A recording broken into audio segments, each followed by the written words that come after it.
Hey, what's going on, guys? What we're looking at here is the exhaust for the Monte Carlo. Yet again, this is, I don't know, like the fourth or fifth exhaust this car's gotten since I've had it. When I first got it, the car had the original OEM exhaust, and it was rusted out. Eventually, the line broke somewhere around the middle of the car, and it was starting to scrape a little bit, so I ripped it off. All right, then after that, eventually got replaced to a OEM exhaust setup, but I put a glass back in there, okay, so it was a little bit louder, which is okay, but wasn't really happy with it. Eventually went and got another whole exhaust system. That's after we put headers in it. If you guys follow the videos, you know that, and they totally botched it. It was basically straight piped true dual exhaust. Now it has its final exhaust system. All right, guys, so here's a peek underneath the car. I'm extremely happy with how this turned out. I ended up going to the guy who did the custom exhaust for my truck. So he completely custom rebuilt this. It's exactly how it's supposed to be, which is really nice. I mean, it's all snugged up in the car. I actually have clearance again.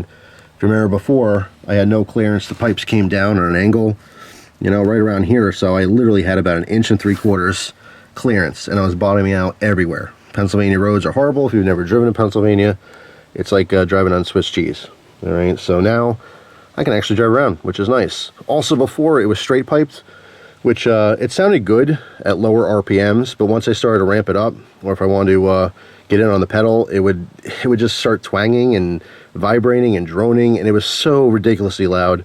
On the truck, the setup, I have dual exhaust on there. I got a nice V8 in there and dual Super 10s. Now that's extremely loud. This was at least twice as loud as the truck. People were turning heads, and it wasn't a good thing. Trust me. So I'm very happy how this turned out.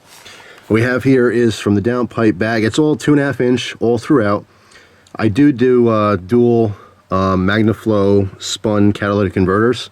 All right, so it's a high flow catalytic converter. The reason I put it on there is because I want to re-inspect this.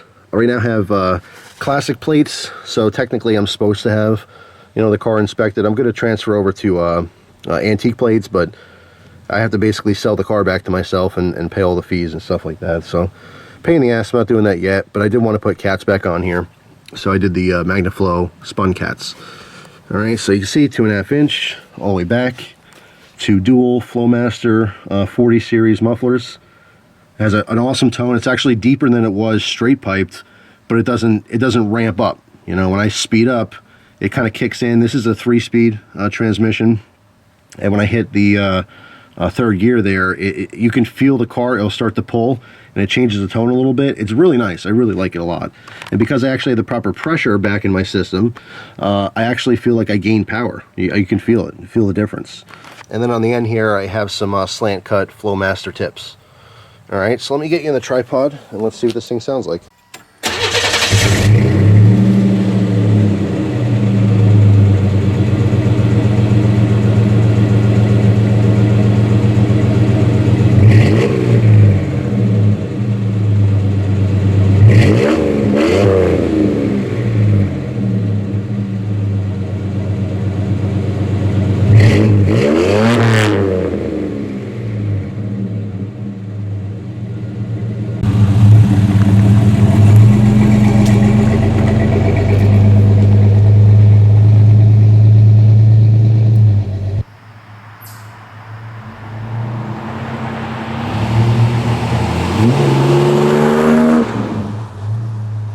So there you go, guys. There's the update on the exhaust for the Monte.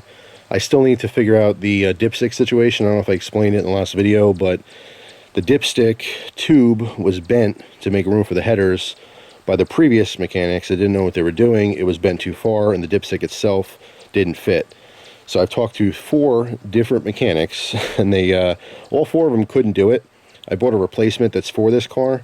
But the last person I talked to agreed 100% that I have to go to a junkyard and pull an original. He can work with the original, but even the ones that are made for these cars are made for a few different cars, and it doesn't work out. It's hitting the AC box. So still can't check my oil, which is not a good thing. So that's the next repair that's going to be on this car. But I'm just happy that I have a functional exhaust. It's not ridiculous. It's got a grumble, which I like, but my wife does have to drive this car, so she's happy too. I want it loud, she wants it quiet. We met right in the middle. We're both happy. So there you go. I'll give you guys an update on the truck in the future once I get more repairs done on that. So stay tuned. Hope you guys have a great day. Take care.